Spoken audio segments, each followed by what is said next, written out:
ওই বালকটিকে? মুহাম্মদ ইবনে আব্দুল্লাহ।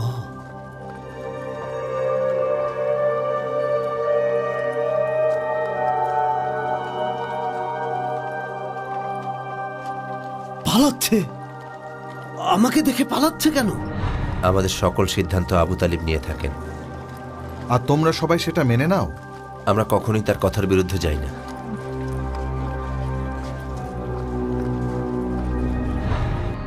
আমরা আব্দে মানাফের বংশধর, আমাদের আভিজাত্য আর সম্মানের কাছে কেউই পৌঁছাতে পারবে না।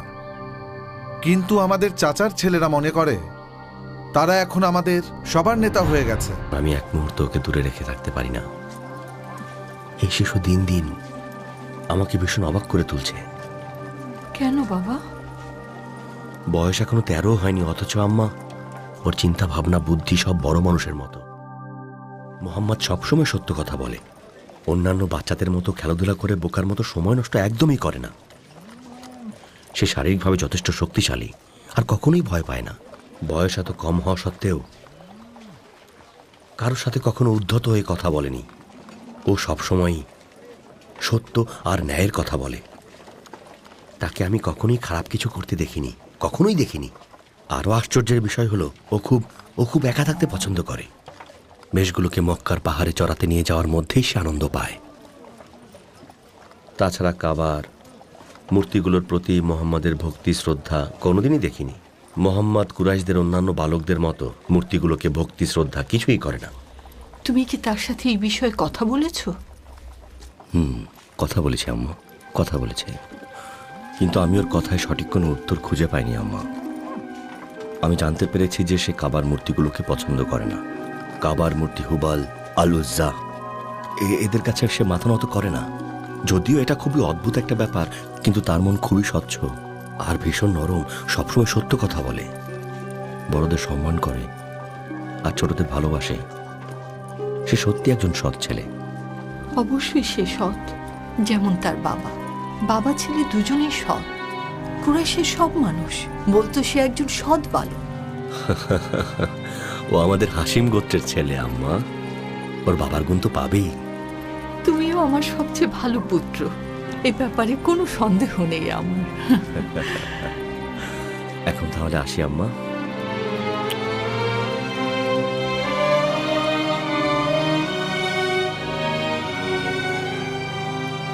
আমি যা যা বলছি ভুলে যাবেন না চাচা।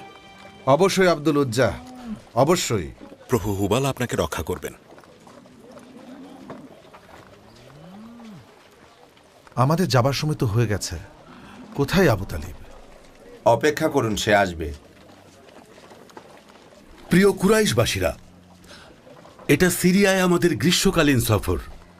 এই সফরে আমরা ভারত থেকে সিল্ক, ইয়েমেন থেকে ধূপ, কিসমিস, হাতির দাঁত, ঘৃতকুমারী আর মশলা নিয়ে আসব। বুঝেছেন? শোনো হে কুরাইশেরা, চেষ্টা করব আপনাদের জন্য এখানে ফিরে আসার সময়ে আন্দারিন ও আর্থুয়ার থেকে সিরিয়ার ক্রিস্টাল, সিরিয়ান কাপড় ও পানীয় নিয়ে আসব। আমাদের সেবার জন্য রোমান সুন্দরী মেয়ে নিয়ে আসবে না, যার সোনালী রঙের চুল, চমৎকার ফর্সা ত্বক, মোহনীয় চাহনি, আকর্ষণীয় দেহ।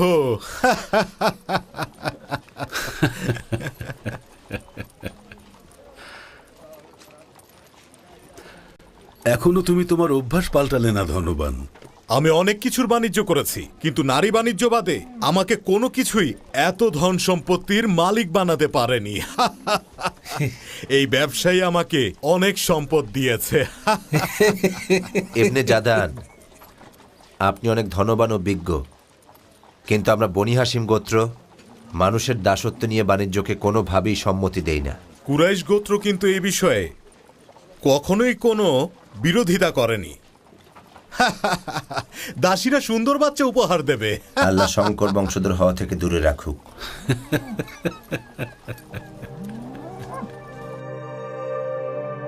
তালিবের আব্বা, আপনি চলে যাবেন দেখে সে কেঁদেই যাচ্ছে। ওর কথা আপনাকে আর কি বলবো, বুঝতেই পারছি না ওকে কিভাবে বোঝাবো। আমি ওকে বলেছি তোমার চাচা সিরিয়া যাচ্ছে যাতে করে তোমার জন্য অনেক উপহার নিয়ে আসবে, তোমার দেখে ভালো লাগবে। ও আমায় বলল আমার চাচা আমার থেকে দূরে থাকলে আমার কিছুই ভালো লাগবে না, আমার কিচ্ছু চাই না। থাকতে পারবে না ও আপনাকে ছাড়া। তুমি বুঝবে না বারাকা, তাকে রেখে যেতে আমার কতটা কষ্ট হচ্ছে, কিন্তু এমন সফর করার মতো বয়স মোহাম্মদের এখনো হয়নি বারাকা। একবার দেখুন কিভাবে কান্না করছে সে আপনার জন্য।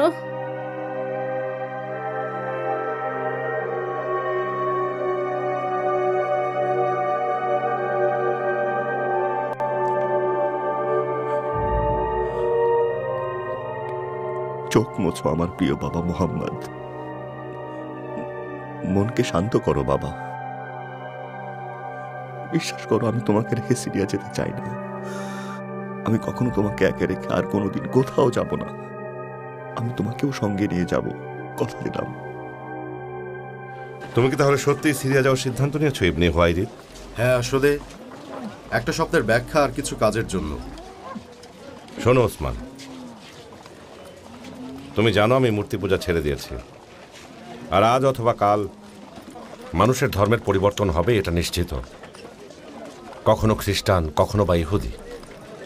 এখন কেউ আমাদের পিতা ইব্রাহিমের দেখানো ধর্ম পালন করছে না। একেশ্বরবাদী? হ্যাঁ, ঠিক। একেশ্বরবাদ আমাদের আদি পিতা ইব্রাহিমের ধর্ম, কিন্তু লোকেরা এই সত্য ধর্ম নিয়ে বিভ্রান্তি ছড়াচ্ছে। তারা পূর্বপুরুষ থেকে শিখেছে। তুমি একজন মুসাফির ওসমান, তাই সত্য অন্বেষণ করো।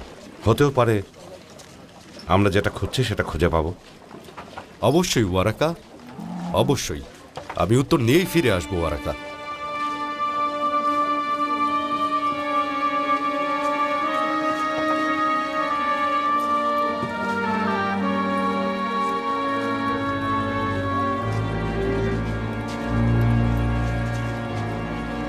মুহাম্মাদকে নিয়ে কোথায় যাচ্ছ আবু তালিব?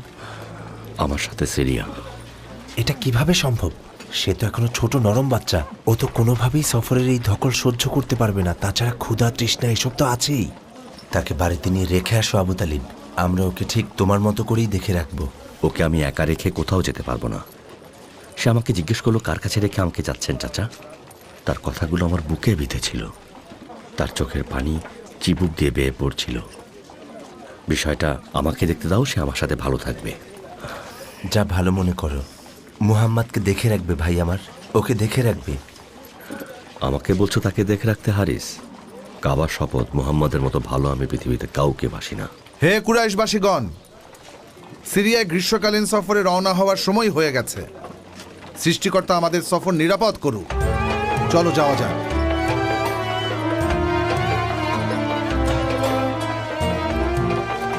হে কুরাইশের লোকেরা, সফরকালীন সময়ে তোমরা আমাদের পরিবারকে দেখে রেখো।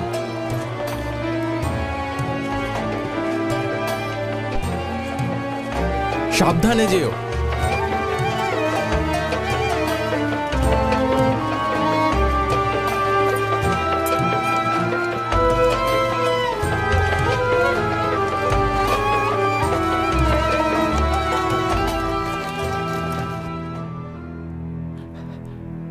কাফেলাদের দেরি হচ্ছে, তারা কেন দেরি করল?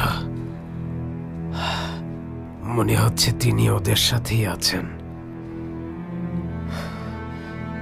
যাও সামুন, মক্কার কাফেলাদের জন্য অপেক্ষা করো। এই সময়টাই তারা বুশরায় আসে। তাদের কাছে আমার জরুরি দরকার আছে, আর সেটা খুব জরুরি দরকার। আমি সেটা খুঁজে বের করতে চাই। তুমি পশ্চিম দিকের দরজায় গিয়ে ওদের জন্য অপেক্ষা করো। শহরে পৌঁছানো মাত্রই আমার কাছে এসে তুমি জানাবে। আমার সেই খবরটা লাগবে সামুন। আমি কোনোভাবেই আর অপেক্ষা করতে পারছি না। যাও সামুন, যাও। এখনই যাচ্ছি আব্বা।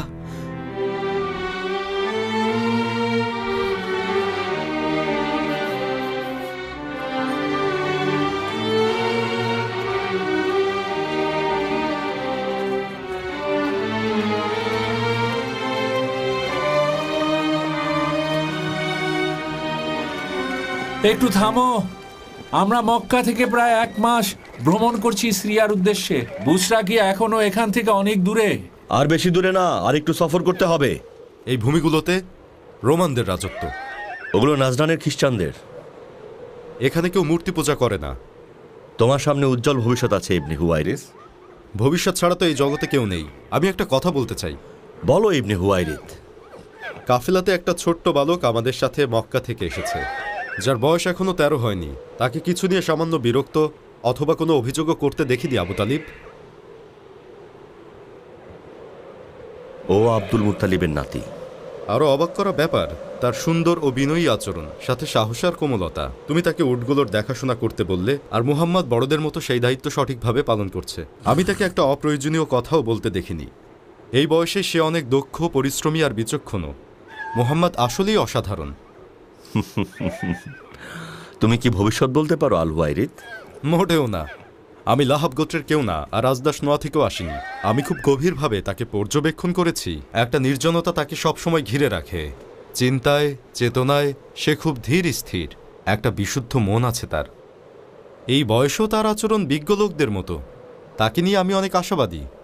তুমি ঠিকই বলেছ ইবনে হুয়াইরিদ। আমাদের পুত্র মোহাম্মদ বরকতময় শিশু, তাকে আমরা কখনোই ভুল কিছু করতে দেখিনি। আর সব কিছুর উপরে সে একজন সৎ বালক। ঠিক, এ কারণে আমরা তাকে মুহাম্মদ আল আমিন ডাকি। মুহাম্মাদি হয়ে উঠবে যোগ্য উত্তরাধিকারী। রাব্বিল কাবা রহমত দান করুক।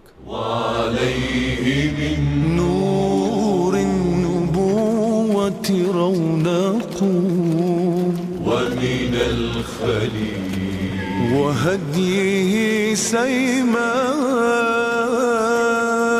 يوم يتيه على الزمان صباحه ومساؤه بمحمد উম্মে তালিব, শুনছেন উম্মে তালিব? কি হয়েছে বারাকা? কোথায় যাচ্ছ তুমি? আমি আজিয়াত পাহাড়ে যাচ্ছি। আজিয়াত পাহাড়ে? সেখানে গিয়ে কি করবে তুমি? সফরকারীদের জন্য অপেক্ষা করব উম্মে তালিব। মুহাম্মদকে খুব মনে পড়ছে? সব সময় তার কথা মনে পড়ে। আমি ওর কাছে ওর মায়ের মতো। ওকে সেবা যত্ন করেছি। আমার চোখের সামনে ও বড় হয়েছে। কাবার রবের কসম, ওকে দেখার জন্য আমি অস্থির হয়ে আছি। এসো, শান্ত হয়ে বসো। কাফেলাদের ফেরার সময় তো এখনো হয়নি। আমি জানি উম্মে তালিব, কিন্তু আমি সেখানে যেতে চাচ্ছি। যেতে দিন আমায়। শোনো বারাকা, মোহাম্মদ তার চাচার সাথে আশ্রামে গিয়েছে। আল্লাহর শপথ, আমারও তাকে অনেক মনে পড়ছে। কিন্তু কি আর করার আছে, ধৈর্য ধরে অপেক্ষা করা ছাড়া। সত্যি কথা, তবু আমি আজিয়াত পাহাড়ে যেতে চাই। সত্যি অবাক হচ্ছি, কি করবে তুমি ওখানে গিয়ে? আমি সেখানে সিরিয়ার দিকে তাকিয়ে থাকবো। হয়তো ওদিক থেকে আমি মোহাম্মদের সুঘ্রাণ পাবো। তুমি খুবই কোমল হৃদয়ের বারাকা। রহমত বর্ষিত হোক তোমার উপর। তুমি যাও।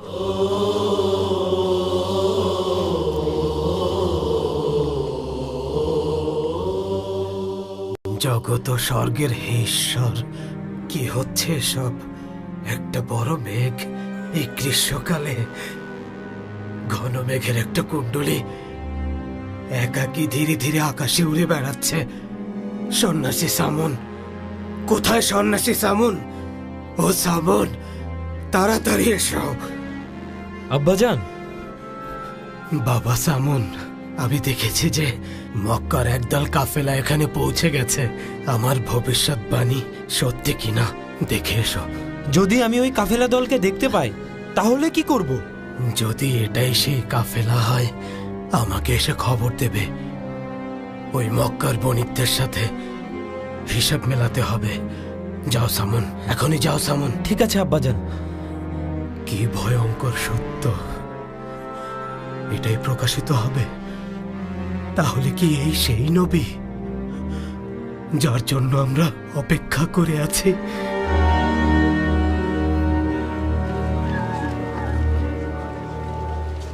মক্কার কাফেলারা, হে কুরাইশের বণিকগণ, বুশরাই সর্বশেষ নগরী যেখানে রোমানরা আমাদেরকে বাণিজ্য করতে ঢুকতে দিবে। শহরের সীমানার বাইরে পৌঁছলেই তাদের রক্ষীরা আমাদের উট থামাবে। কর নিলেও উটসহ ঢুকতে দিবে না। তাহলে কেউ সীমানার ভেতরে যেতে চাইলে তাকে কি করতে হবে? হেঁটে ঢুকতে হবে। কোনো ঘোড়া অথবা অস্ত্র নিয়ে ঢুকতে দিবে না। যদি রোমানরা আমাদের উপর খেপে যায়, তাহলে আর কখনো আমাদেরকে সিরিয়ায় প্রবেশ করতে দিবে না। আর এই নিয়ম আমাদের মানতে হবে।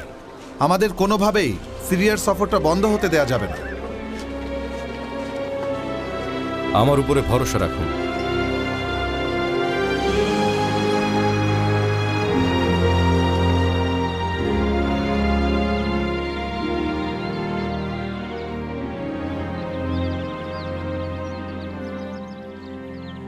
স্বাগত আরবীয় ভাই। কুরাইশদের কাফেলা কি পৌঁছে গেছে? হ্যাঁ, আমি সেই কুরাইশ কাফেলারই বণিক। বলতে পারেন কি? কিন্তু কিভাবে আল্লাহর কাছে প্রার্থনা করতে হয় সেটা কিভাবে জানবো? আমরা এটা জানি যে আল্লাহ এক, তাই তার কাছে একাকী প্রার্থনা করব। তিনি আমাদের সৃষ্টিকর্তা, তাই তাকে সিজদা করব। আর কখনো তাদের মূর্তিদের সেজদা করব না। তাদের বানানো মূর্তিদের কাছে উৎসর্গ করা পশুর গোস্তও খাবো না। পাদ্রী বাহিরা আপনাদেরকে দাওয়াতের জন্য অনুরোধ করেছেন, আর বলছেন কেন?